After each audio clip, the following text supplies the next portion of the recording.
The Teen Phantom Part 38 in audio. I am so sorry, TJ. Don't be concerned, it is a good feeling to be young again. TJ is quiet for a spell, looking thoughtful. What I have told you so far is not the half of it. None of your purchases including the school property has cost you anything. Charlotte looks at TJ with bewilderment. How could that be? My father and I would never take donations. We will not have anything to do with non-profit organizations, and I have no rich kin with money for me to inherit. Oh no, it was your money that purchased it. It is just that they struck a sizable vein of gold when they put in the passageway. That sounds neat. Maybe we should have paid the people a little more for their property then. TJ looks at Charlotte with almost a look of terror.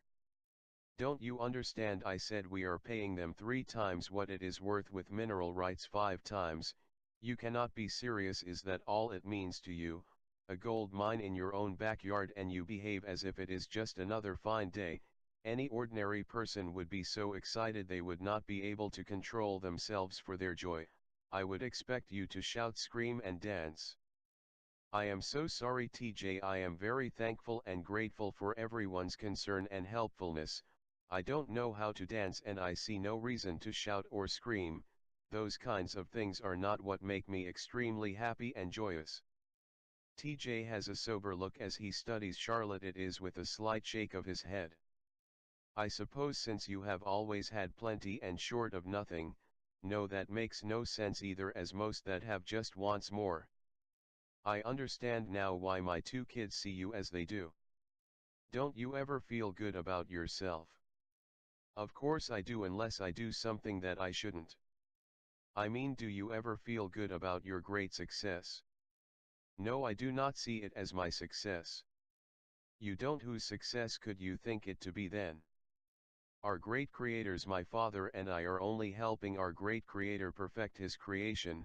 Of course you have had a very big part in it too. Vanessa has certainly done her part, and I am very grateful to all of you. It would be very ignorant of me, deceitful, or just plain stupid to think it was my success. It is a great blessing to many, just like the sun shining upon the earth. I just feel grateful to be a part of it. TJ, I did not make myself, neither did I just happen along. There was careful thought and technology that brought about my existence. Our great creator needed someone like me, so he made me as I am. I mean, my spirit, that is, I could have been a boy, but evidently the great creator knew that a girl would serve the purpose best. Parents do not make children, they only perform by instinct created in them to do the things that let our great creator finish his creation. TJ looks very upset. I do not believe this. You do not believe what? There is not another soul on earth that thinks as you do. I do not want to upset you, TJ, but I hope you are so wrong. The truth is, most people do not think that is their problem. They just try to get in tune with what everyone else thinks. They are so gullible, just blend in and follow the crowd. You know how people are, TJ. That is true. I agree with you about how people are, and I even hope I am wrong about no one thinking as you do. You are surely aware that you have a strange outlook on life. It would be a wonderful way to see life if I could. TJ, have you ever honestly considered the glory they put on someone that they think has built a large successful business, and if that person never had good, loyal and skilled people, he would be nothing. Even opportunity is a gigantic factor. There are people that work for them that have expertise and skills the owner could never perform. The glory is really for all that are involved in the business, not just the owner. That is the reason I see nothing but profit sharing for any business. I have had opportunities most children will never have. I do not deserve any special glory for that. TJ, I am not speaking as having any authority, but I am truly just being honest with my thoughts. This may be very offensive to some, it may be even be to you. All of the high technology, great knowledge and discoveries the intellectuals considers to have come from highly development skills of the human brain are misconceptions. All of it came from the great creator's endless spiritual library, not from the intelligence of the human brain. They are just unaware of from where the thoughts come. TJ becomes troubled. He is very serious. Is there a problem, TJ? Somewhat.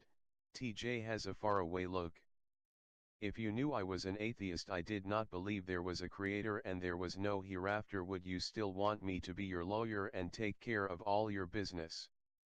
Your ignorance of your existence has nothing to do with whether you are my lawyer. You are an honest and conscientious person, you are a good lawyer, and I am so grateful for what you did for my little girl.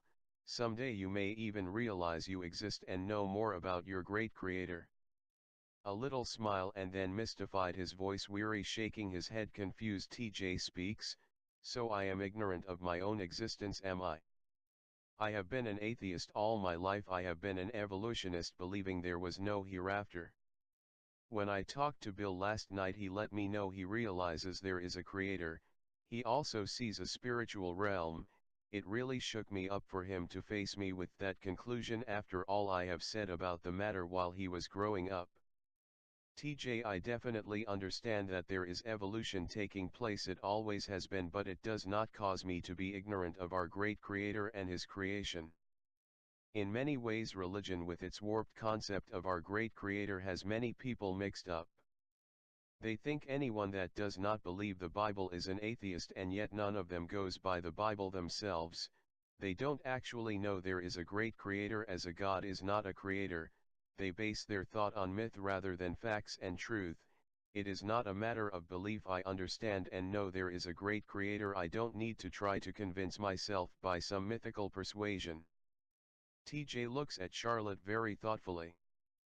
Don't you think you are a little down on religion? No, not really. They are just ignorant. They are really as ignorant as the ones they call atheists. TJ gives Charlotte a strange look. So you just see me as just being ignorant then? Yes, but I do not mean it with any disrespect. Everyone is ignorant of anything they do not understand. Atheism as well as religion is actually a belief without facts. You are very intelligent in the things you know and understand. You are a conscientious person with exceptional talent and intelligence. The reason for you being ignorant in some things is that you have not taken the time to look into them, that is all. Charlotte, you truly know how to wound a person and heal him so quickly he does not realize he has been wounded. I am so sorry, TJ, I certainly did not mean to hurt you. TJ begins to laugh. What's so funny? You are. I realize I am not beautiful, but I don't look funny, do I? When he sobers up, he says, I do not mean you look funny, you are cute, but it is how you manage a conversation. You are so sincere in everything you say. I certainly try to be. Okay, I am sorry for laughing. I hope you never change. I am beginning to realize what you said about how your great creator planned your creation. And he did a marvelous job. Charlotte, did you ever consider that maybe you just have a different religion than the rest? Yes, I have, but religion is a belief without facts and truth. You believe there is a creator. Can you show him to me? I think I can. Most any rational person would realize there is a creator by the fact that here we are and we are a creation.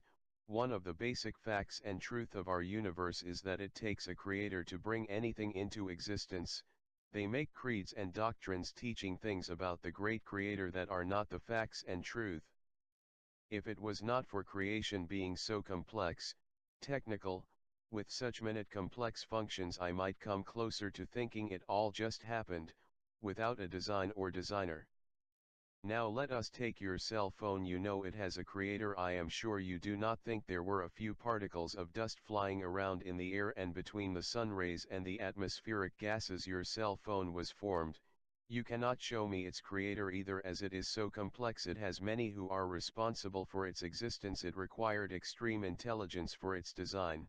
Even the original thought itself is responsible for its existence. Can you show me a thought? No, you cannot. It is like electricity. In fact, our brain is electronic. The great knowledge and technology has come from the great creator's endless spiritual library. Our brain is just a very sophisticated computer. It cannot program itself. It takes a spirit. The spiritual realms are like electricity. At one time we did not understand anything about electricity.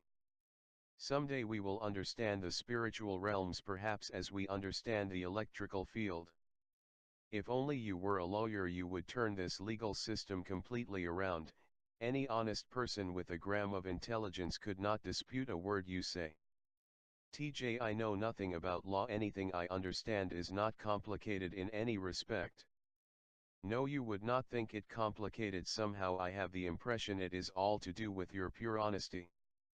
TJ looks at Charlotte with a mischievous smile.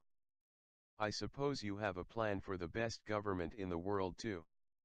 Maybe you are planning to run for president. I would not accept a position like that, but I would assist the right man in that position. Yes, I forgot, you see women playing a different role than most women see it. I do have a few thoughts concerning government though. I doubt that you would appreciate hearing them. I think a ruler that understood truth and justice and he exercised it with authority, it would be much better than any democracy we have in the world today. The great masses of people are not capable of governing themselves. You cannot unify people according to all their emotions and religion. It takes truth to bring about justice for human peaceful coexistence. Yes, you do have some wild and unpopular thought on government. What area do you see needing a major overhaul? It is criminal justice and prevention. First, I would replace all conventional guns with tranquilizer guns and stun guns, and there would be no executions.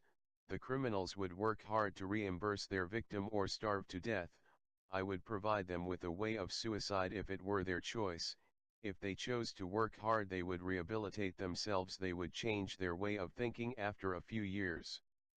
How could you do much rehabilitating without some kind of incentive? People need motivation. Incentive is the simplest part of it. Wouldn't you consider having good food and a nice place to live an incentive?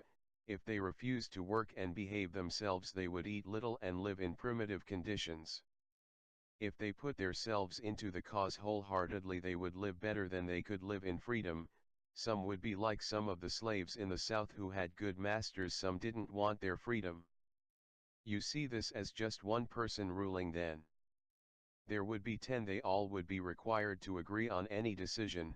We would select them by their spirit behavior, which is spirit discipline, mindset on facts and truth. We would pay them well, they could not invest in business or commerce. Interest on money would be set very low, like 2%. Honor would be the major reward for investment.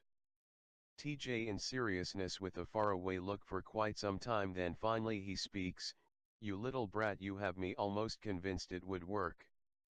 TJ, I realize there is no politician who would go for it, but after the New World Order, this one world government has run its course. I think that the last one world government will be similar to what I have described, ruled only by facts and truth. It would bring true justice.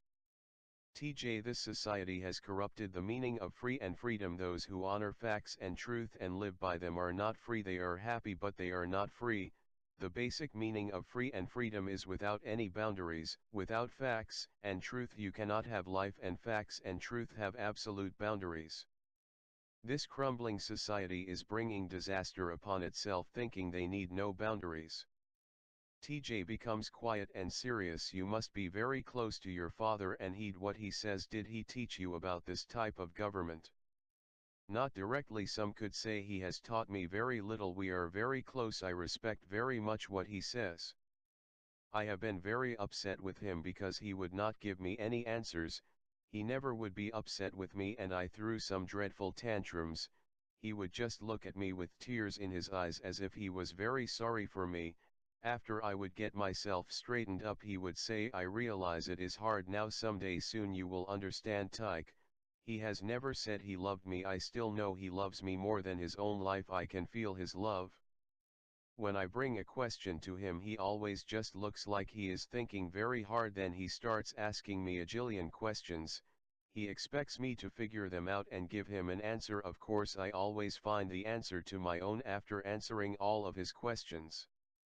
TJ has a faraway look and it is silent for a while. You take my mind back with what you say. Your father is a man of few words. I will never forget the first time I met your father. I thought he was one of these religious nuts. I told him I was an atheist, I was an evolutionist, and there was no hereafter. Your father never said a word to that. He just looked at me as if he was curious. At least that is what I thought I sensed. I asked him if I seemed to be a mystery to him, then he just let me know that he wondered why I was trying to hasten my departure. He immediately apologized. He told me it was none of his business, he should not be thinking about other people's lives.